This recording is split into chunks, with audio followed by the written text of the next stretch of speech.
Senhor, nós vamos ler um texto que fala de muitos conflitos. Por trás desse texto há muitas lágrimas, dores, dissabores. Por trás desse texto há lutos, há choros, há brigas, há batalhas. Por trás desse texto, Senhor, há casais que se separaram, há filhos que foram levados como escravos. Por trás desse texto, há uma mulher que olhou para o seu esposo e disse: eu não suporto mais isso, e foi para um outro lugar. Por trás desse texto, há um homem que disse: eu cansei, eu não quero mais isso. Por trás desse texto, há corações com feridas, com chagas. Por trás desse texto, há líderes que já deixaram de sonhar. Há crentes que vêm por vir, que estão por estar, que participam para cumprir um calendário. Por trás desse texto, há um Deus que se levanta e demonstra o seu poder, a sua graça, o seu amor, através da manifestação, da oferta, da cura para um coração ferido. Que o Senhor ilumine os meus neurônios, que o Senhor fale a minha fé, a minha vida, que enquanto a palavra sai da minha boca e o meditar do meu coração seja para o louvor da tua glória, em nome de Jesus. Amém.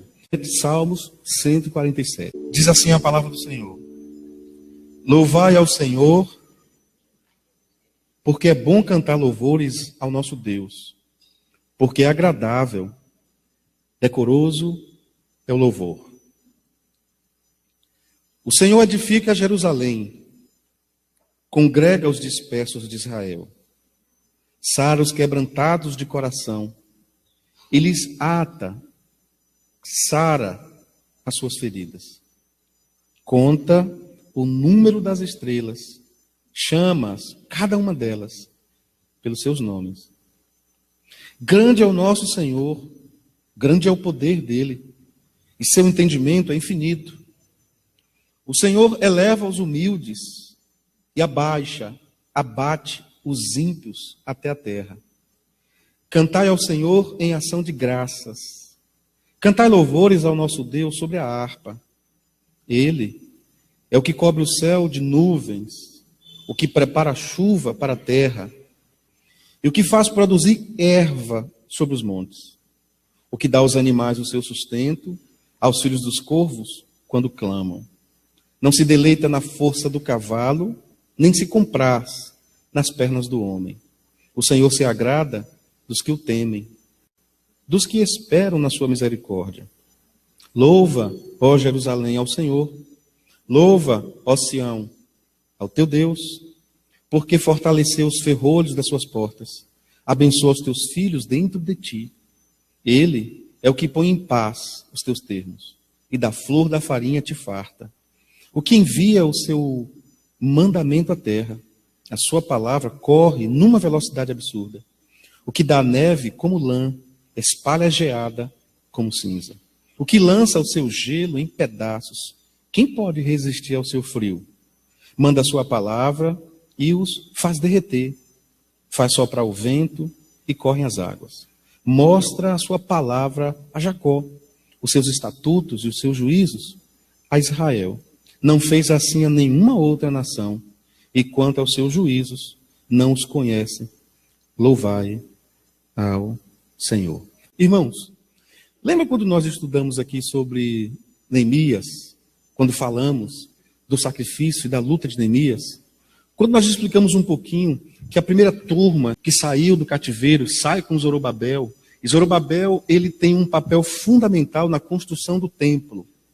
Zorobabel tem uma função muito profunda na questão da lei, da justiça. Neemias vem 50, 60 anos depois, 70 anos depois, Neemias vem com uma visão de um outro público que sai do cativeiro. O primeiro público sai do cativeiro, e o primeiro público estava acostumado com lutas, com guerras, com embates, com problemas no seu interior, então eles se degladiavam entre eles mesmos, e quando eles são libertos, eles ficavam como aquelas pessoas que estavam sonhando. E quando eles percebiam que realmente eles estavam livres, a boca deles se enchia de cântico, louvores. E ele saía dizendo assim uns para os outros, porque as pessoas que estavam de fora do cativeiro e que viram o milagre que Deus fez na vida deles, as pessoas diziam: grandes coisas fez o Senhor por estes. Esse pronome fala muito a consciência cristã, porque os que estavam de fora viam que os que estavam de dentro tinham recebido a libertação, a cura. E eles perceberam que um milagre de Deus tinha acontecido na vida daqueles. Então, quando eles olham para a ambiência do que tinha acontecido com eles, quando eles acordam para o que estava acontecendo na vida deles, eles pararam de murmurar, eles pararam de reclamar. Quando eles viram uma fala de quem estava longe de Deus, e quem estava longe de Deus percebeu que Deus estava perto deles, eles olharam e disseram: com efeito, grandes coisas tem feito o Senhor por nós, e por isso estamos alegres. Esse salmo vai nos mostrar, irmãos, que há mais motivos na vida do cristão para agradecer do que para murmurar. Há mais sinais e prodígios na vida de um crente do que lutas e perturbações satânicas. Há mais graça na vida de um crente do que desgraça. E isso com tudo que temos e podemos passar na vida. Então, quem sai do cativeiro, leva o cativeiro em si. Porque o cativeiro, ele é fértil. O cativeiro, ele tem uma capacidade de se reproduzir em nós. Toda ferida no ser humano, ela é um útero fértil. Grave o que eu estou te dizendo, uma pessoa ferida, ela produz em série outras feridas. Uma pessoa ferida, ela tem uma capacidade de atrair outras pessoas feridas. Porque ferida gosta de ferida. E ferido gosta de ferido. Por isso que uma pessoa ferida, ela não se sente bem com uma pessoa alegre, saudável. E há pessoas que olham para alguém feliz, bem realizado na vida, e dizem: eu não gosto dessa pessoa. Porque a ferida cria muros. A ferida desperta em nós rejeições. Então, eles saem do cativeiro, mas o cativeiro não sai deles. Eles retiram seus corpos do cativeiro, mas a mente deles é uma mente cativa. Eles retiram seus corpos do cativeiro, mas as suas emoções são emoções cativas.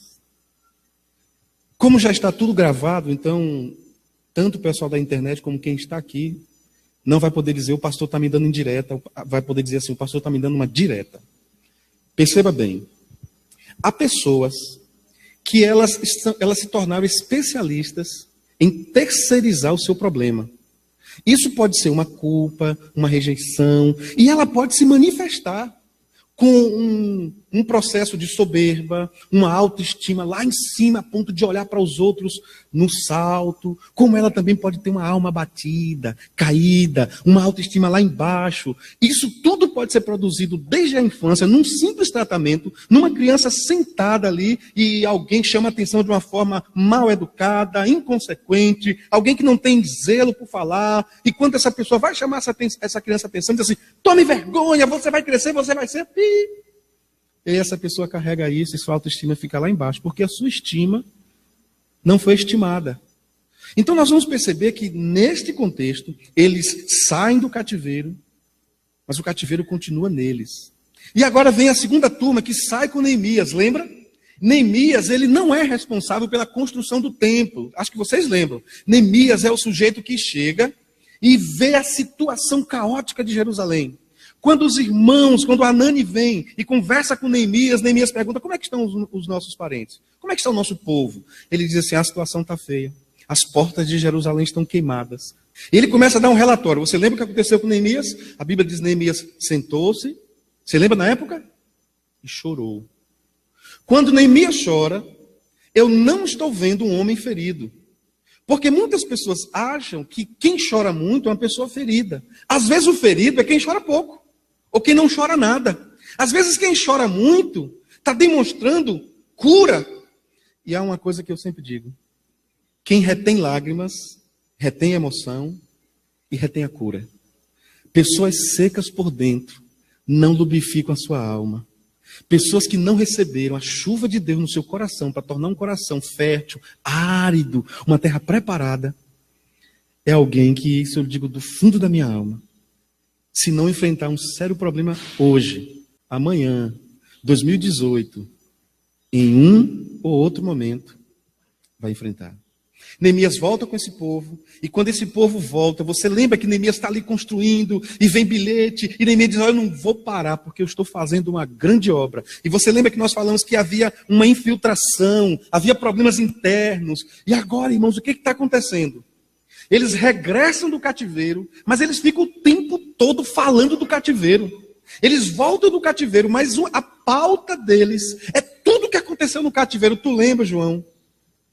Quando nós estávamos no cativeiro, como nós apanhávamos, como foi difícil, e eles vão retroalimentando tudo que eles tinham passado. A ferida no coração deles era tão grande, estava tão aberta, que a pauta deles era o cativeiro. E quando eles estão vivendo o cativeiro, eles estão fazendo uma projeção, e eles começam agora a dar ideia clara de que eles saíram do cativeiro, mas o cativeiro não saiu deles, isto é, eles eram feridos no cativeiro, e eles saíram do cativeiro, mas a ferida veio com eles. E aí, meu irmão, eu preciso dizer uma coisa. Ou você aprende a identificar as feridas na sua vida, você nunca vai ser uma pessoa feliz e completa. Há feridas, e aí eu digo que para cada tipo de ferida há um tipo de remédio. E Jesus é esse remédio que auto se multiplica, que adapta-se para cada pessoa. Há feridas que você vai precisar, irmãos, de alguém que Deus deu sabedoria, uma psicóloga, um psicólogo, alguém que Deus deu graça, um crente de Jesus, um homem de Deus, uma mulher de Deus, um psicanalista, quem sabe até um psiquiatra, mas você não pode aprender, você não pode de jeito nenhum tentar aprender a domesticar a sua ferida, porque uma pessoa ferida fere. E quando uma pessoa é ferida, o seu olhar é ferido. Em todo lugar que ela olha, ela vê defeito. Porque é um olhar ferido. Se ela olhar para aquela TV, ela vai dizer bem assim, não podia ser maior? Se ela vê um cartaz na igreja, ela disse, não é com C cedilha, não? Se ela vê uma moça bonita na igreja, ela diz assim, cabelo pintado. Se ela vê um homem com um carro novo na igreja, ela diz assim, você deve estar roubando. Porque o olhar dela é um olhar ferido. E quem tem o olhar ferido, o coração ferido, a alma ferida, olha ferindo. Gente ferida não gosta de gente feliz. Porque gente feliz é uma afronta a gente ferida. E quando uma pessoa feliz se depara com uma pessoa ferida, tem que trancar o coração, porque senão a ferida passa para a gente. Porque gente ferida quer tirar, quer roubar a nossa alegria. E aí, diante desse quadro, irmãos, coração amargo, Deus começa a conversar com o seu povo através do salmista. Nós não sabemos quem foi o salmista. Há alguns teólogos que querem apontar o salmista. Mas se o contexto era de Neemias, esse texto foi escrito nesse momento que eles estão regressando, nesse momento que eles estão vivendo conflito, então esse texto não foi escrito por Davi, provavelmente.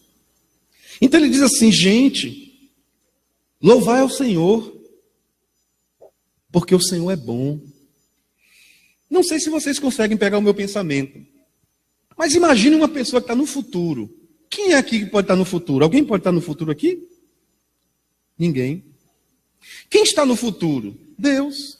Nós sabemos que, segundo a Escritura, Hebreus 13:8, Deus é o mesmo ontem, hoje e o será eternamente. Sabemos disso. Então, Deus está no futuro. E ele não sai do futuro para vir fazer o presente. Ele está no futuro, ele está no presente, ele está no passado. Só que a ideia desse texto é um Deus que sai do futuro, e olha que ele continua no futuro. Ele sai no futuro trazendo para esse povo, como se fosse um atestado. Gente, olha para aqui, eu estou acabando de vir do futuro. Lembra quando vocês estavam no cativeiro? Eu vim do futuro para o cativeiro. Então a ideia desse texto é como se Deus viesse do futuro, dizendo, olhem para frente. Veja o que vocês já têm. Veja o Deus que vocês têm. Irmãos, esse texto é fundamental para a fé cristã. Porque ele diz, louvai o Senhor porque ele é bom cantar louvores ao nosso Deus, porque é agradável. É agradável cantar louvores ao nosso Deus. E não é só porque quem canta os males espanta, não. É porque quando você canta louvores a Deus, você começa a descobrir quem é Deus. E aí você entra em canções, em músicas. Se ele fizer, ele é Deus. E se não fizer, continua sendo Deus. E ele diz no verso 2, o Senhor edificou Jerusalém. Observe, irmãos, a visão de Deus. Deus já estava falando de anos à frente.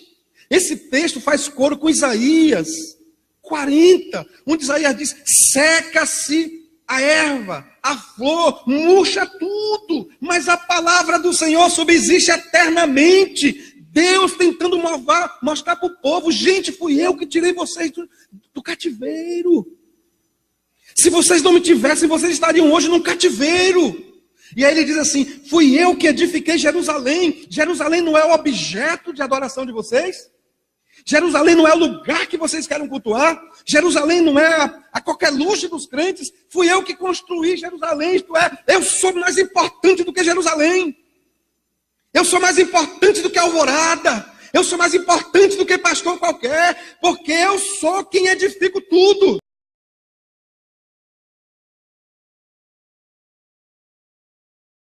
Olha o que ele diz no verso 2. Sou eu que congrego os dispersos de Israel. Agora, veja a visão de Deus.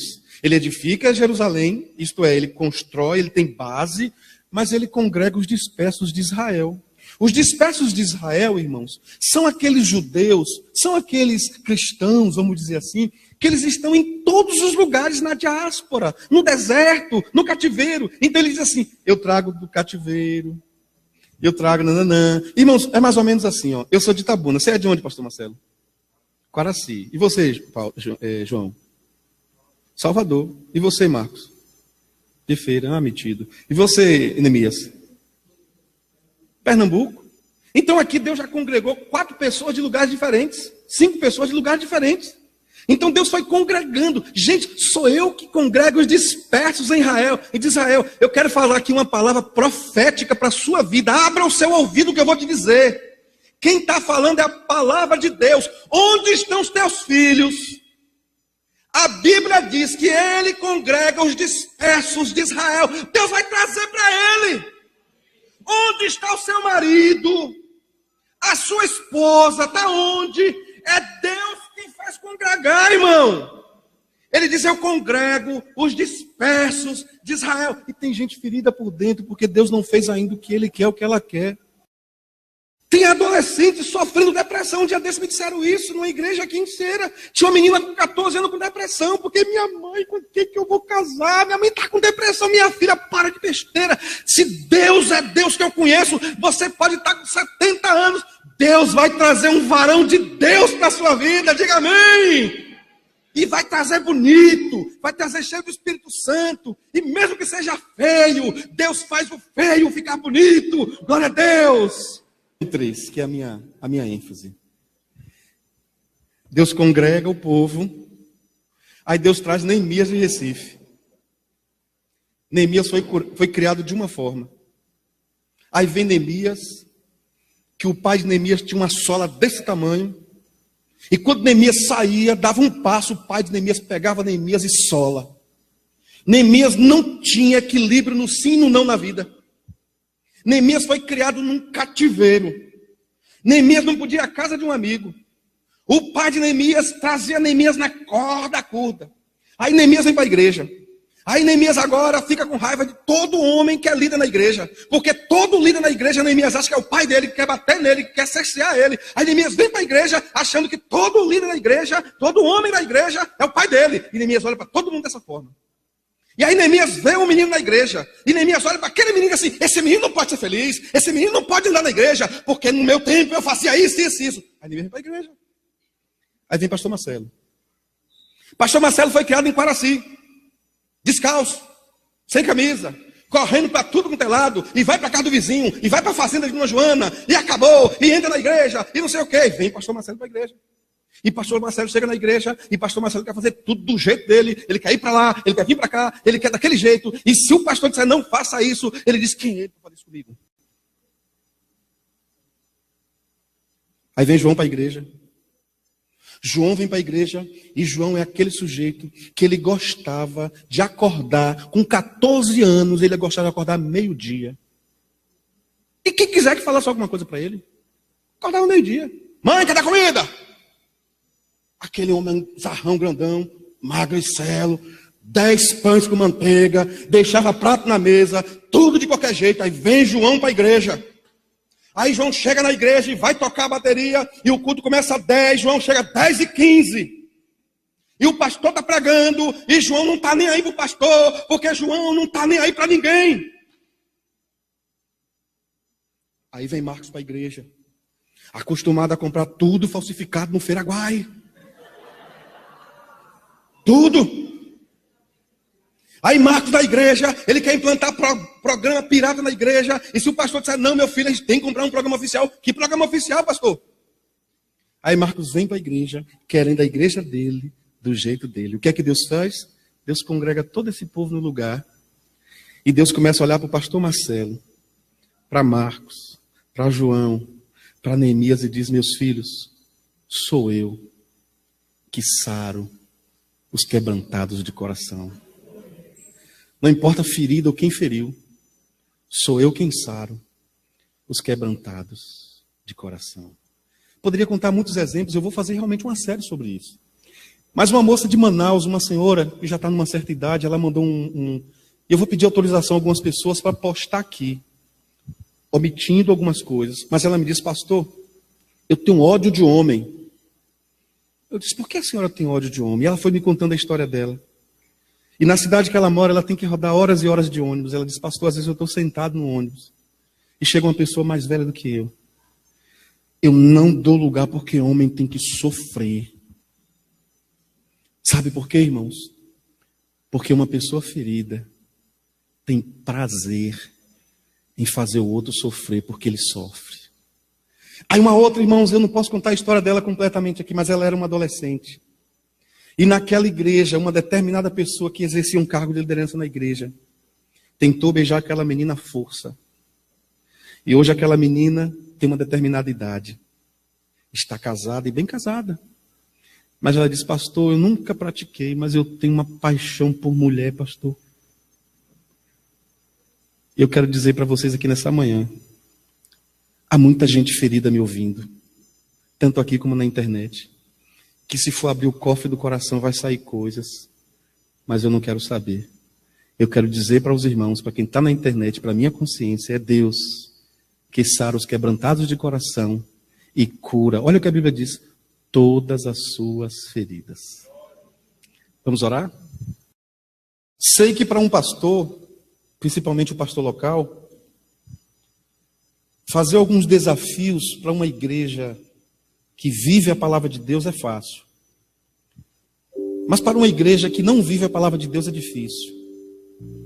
Eu me lembro um dia, lá na nossa igreja, na igreja em Itapuã, onde eu era pastor, que enquanto fazia um apelo muito parecido com esse que vou fazer, tinha um menino tocando piano. Enquanto ele tocava o piano, eu fui fazendo um apelo, era um apelo da consciência. Não é aquele tipo de apelo que a frente da igreja fica lotada. Era aquele tipo de apelo que só vem mesmo quem tem palavra de Deus no coração. Só vem mesmo quem escuta a voz do Espírito Santo. E uma igreja madura é aquela que não importa quem vem à frente. Porque o pastor que está pregando é o primeiro a estar aqui à frente. Enquanto eu comecei a fazer o apelo, eu disse, talvez você esteja fazendo tudo na igreja, mas com feridas profundas no seu coração. O piano parou de tocar. E eu falei, meu Deus, o que está acontecendo? Aquele menino saiu do piano e chorando ele veio à frente. Porque ele entendia que ele não era um profissional do piano, ele era um servo de Deus. E Deus falou com ele, ele veio à frente chorando. E depois ele me contou a história, e ele naquele dia ele tomou a decisão, e aquelas feridas processualmente foram todas saradas pelo Deus que sara todas as nossas feridas. Então, sem apelo emocional, se enquanto eu falei algumas coisas aqui, isso foi uma introdução, você percebeu algo em sua vida que você já vem matutando, ruminando, você sabe que precisa disso, precisa dessa cura, não precisa ter vergonha, porque todos nós precisamos em alguma área, mas você identificou alguma coisa? Eu queria te fazer um convite. vem cá à frente, porque eu mesmo já estou aqui. Eu já, enquanto gravo essa série de gotas, o Senhor já começou a ministrar no meu coração. E pense numa pessoa que precisa enfrentar algumas lutas, sou eu. Talvez você botar defeito em tudo e em todos, mas você não parou ainda para entender que o problema está em você e com você. Talvez você se tornou uma pessoa tão seletiva. Para você, mulher tem que ser assim, mulher tem que ser assim. E você não entende que muitas vezes, quem escolhe muito, talvez esteja fugindo de alguma coisa. Talvez você rotula as mulheres, talvez você diz, elas são assim, elas são assim. E no fundo, você está projetando as feridas da sua alma. Você quer uma palavra de oração? Dá um pulinho aqui à frente. Eu quero orar por você.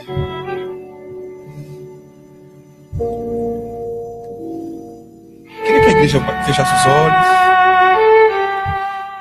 Senhor, nós temos plena consciência de que há feridas que não foram feridas intencionais. Foram feridas construídas pela ignorância de alguém, pela falta de vigilância. Feridas que foram feitas por uma escolha muito errada. Escolhemos numa época imatura. Feridas que foram feitas por conta de uma escolha sem análise completa dos critérios. E por causa desse erro na escolha, as feridas acompanham-nos por muito tempo.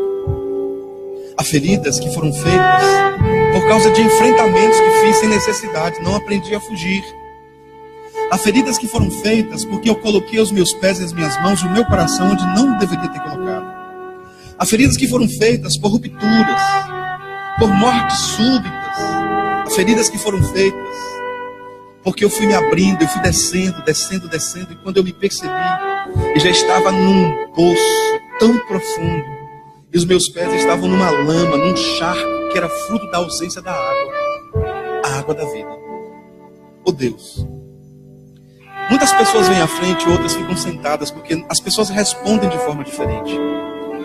Mas o Senhor não precisa que uma pessoa venha à frente, porque as decisões podem ser tomadas no banco. Mas há pessoas que elas só vão conseguir algumas coisas quando elas dão um passo de fé. E um passo de fé físico, para compor a canção da transformação de vida. Portanto, queria que o Senhor visitasse os bancos, as consciências, o coração.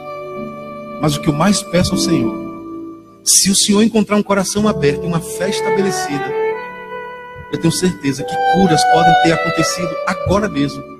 Milagres podem ter acontecido ou estarem acontecendo agora mesmo, tanto aqui quanto na internet. Eu quero ministrar essa palavra de cura. A palavra de Deus diz, é Ele que sara os quebrantados de coração e cura todas as feridas. A palavra que Deus nos mandou hoje foi uma palavra de criarmos uma consciência, desenvolvermos, se você não puder ir caminhando dentro de si, vá de metrô, vá de ônibus, vá de táxi, vá de Uber, mas viaje dentro de você, confronte-se, veja o que a palavra de Deus diz. É a palavra de Deus que nos confronta. Ela nos confronta a termos uma vida saudável. Eu atendi uma pessoa semana passada, irmãs, que estava saindo da sua igreja por causa de uma confusão por conta de política. E ela vindo aqui para a igreja me contou, pastor, eu estou deixando aquela igreja. Aí começou a me contar a história de política. Eu disse, meu irmão, aqui na igreja eu já joguei duro. Se eu pegar um irmão nessa igreja, com camisa de política aqui dentro, ou falando de política aqui dentro, eu vou dar carta compulsória. Eu deixo essa igreja, mas isso eu não vou suportar. Ela me olhou assim e falei, minha filha, porque o pastor dessa igreja sou eu. Me olhou assim, 2 irmãos brigados por causa de política. Às vezes, irmão, nós não entendemos. A gente acha que esse espaço é um espaço religioso. Nos tornamos religiosos. Esse é um lugar que Deus construiu para se ajuntar os crentes em Jesus, para juntos adorarmos ao Senhor. Já pensou, irmãos? Um crente ferido por causa de discussões ideológicas? Isso não agrada o coração de Deus. Você já pensou, irmãos, um não crente entrar nessa igreja e ver o pastor aqui dizendo: quero passar a palavra aqui para a deputada.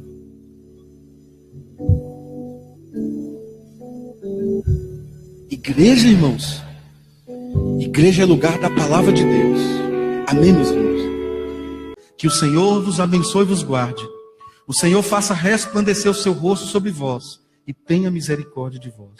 O Senhor sobre vós levante o seu rosto e vos dê sempre, mas sempre mesmo, a paz, em nome de Jesus.